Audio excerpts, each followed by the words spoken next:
This is Carl Eller, and you're watching the One Bar and Lepagas show. All right, welcome back to the One Bar and Lupagus show. I'm One Bar, and this is Lupagus. We're going to talk about the 5 losers. We already did the winners, so make sure to check out the winners. We're not trying to be Debbie Downers. This was a fantastic win, but there was some losers. We're going to talk about 5 losers in this game. Oh, it was a game that had highs, it had lows, it had you screaming, it had you cheering, it had you loving, it had you hating. So obviously we have to do the losers if we just did the winners. All right. Well, in no particular order, let's talk about these Vikings losers. Unfortunately, let's talk about the guy who came out big, came out hot right off the bat, Bashaud Breeland. He's not been a fantastic player for the Vikings, but he came out with that pick. But unfortunately, he still had a little bit of a turd of a game. And by a little bit, I mean a lot of it. I think that was the first play of the game. And after that, you know what? He said, Mike Johnson's going to take a little bit of a rest. And he just, he took the thing away and there was nothing. No tackles, no passes defensed, nothing. Bashaud Breeland, he said, I'm good. I'm good here. I'm done. And that was it. His day was over. 1 interception and nothing. Yeah, he did his job and he was done. And don't get me wrong, I appreciate that interception, but yeah, after that, it was regular Bashaud Breeland, and that's what he does. He goes for the pick or he gets burned. And that time he got the pick. So Bashaud Breeland, unfortunately, is a loser.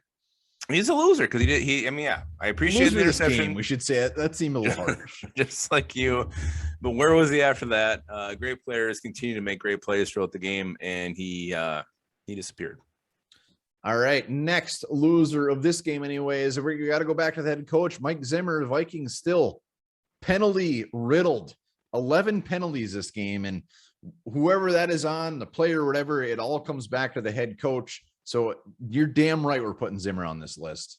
Well, not only the penalties, but there's some questionable calls. I mean, he went for 2 twice. Those 2 points turned out to be very, very important. Pointing it instead of going for the field goal to win the game. Would a Greg Joseph made it? I don't know, but again, these decisions that he's making that are keeping these teams hanging around, not letting the Vikings kill these teams when they're ready to tap out, letting them hang around. And I don't know. Again, not another real solid job by the head coach today.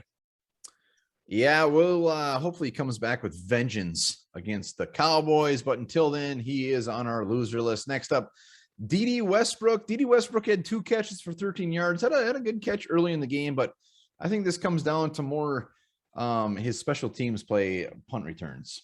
Yeah, he's catching it. He's running backwards. He bobbled a couple today. I think he fumbled one. He let one go that was down inside the 5, I believe. It wasn't great. Again, D.D. Westbrook just making some questionable decisions back there as our primary punt returner. I still like him above Chad Beebe, Amir Abdullah, KJ Osborne. Don't get me wrong there, but I'm starting to get a little bit nervous every time another team punts and DD's going up to make the catch. Yeah, I wouldn't say I'm at the nervous level yet, but today was not great. 3 punt returns, averaged 2.3 yards, a punt return, and a fumble. So D.D. Westbrook absolutely belongs there, but doesn't belong there as much as this next guy, and that is Oli Udoh.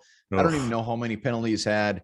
Not only the penalties, but he just didn't have a good game in general, and that's about 2-3 games in a row. Yeah, Ole Scrudo. I mean, just every time there was a flag, it was on 74. It was always after a nice Delvin Cook 15-yard run to start the drive. That thing's coming back, and all of a sudden you're 1st and 20.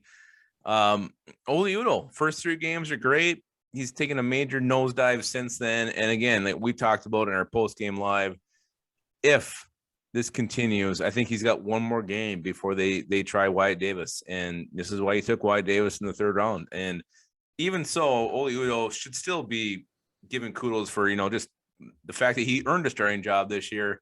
And I think he'll be a great backup down the road, but he's had some rough stretches here, and we can't have the same guy holding. As I think you said this, they're blatant holds. I mean, they're so obvious.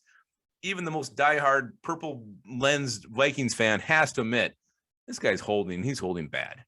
He is. And the way he started off so good, the expectations were he was just going to continue to get better, and it's just completely going the opposite way, which is sad. I'm upset. My Purple Heart is sad. Well, it was and fun. I'm not writing Ole Udoh off by any means, but maybe it was meant to be a backup, a very good backup. Yeah, it was fun. There was kind of a Twitter momentum going where he was like, I slept well because Ole Udoh protected me last night, or this happened because Ole Udoh protected me. Ole Udoh held me, and it didn't feel good. No, he held a lot of people today. He did. The last loser of this game, this is an obvious one. Greg Joseph, 3 for 5, again, has a chance to put away a game and unfortunately went wide right. Greg Joseph continues to toy with our emotions. Good kicker, bad kicker. Every other week, you don't know what flavor you're going to get. And this week, the flavor was shit.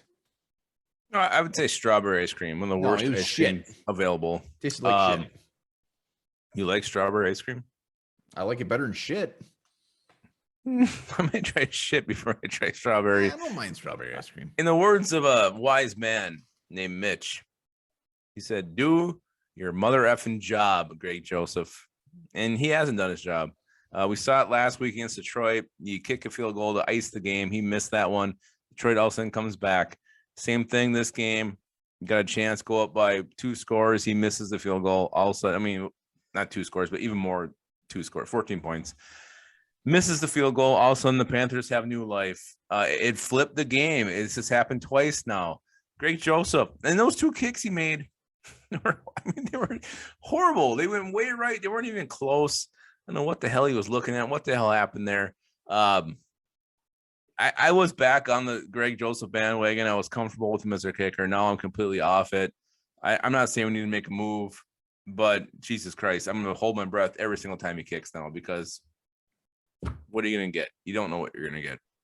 Yeah, I think this is just the flavor we will have to eat all season. I don't think they're going to make a move a kicker. He will be our guy, but every kick, nobody should feel very confident about. So Greg Joseph is definitely our last loser of the game. Let us know in the comments below who your losers are.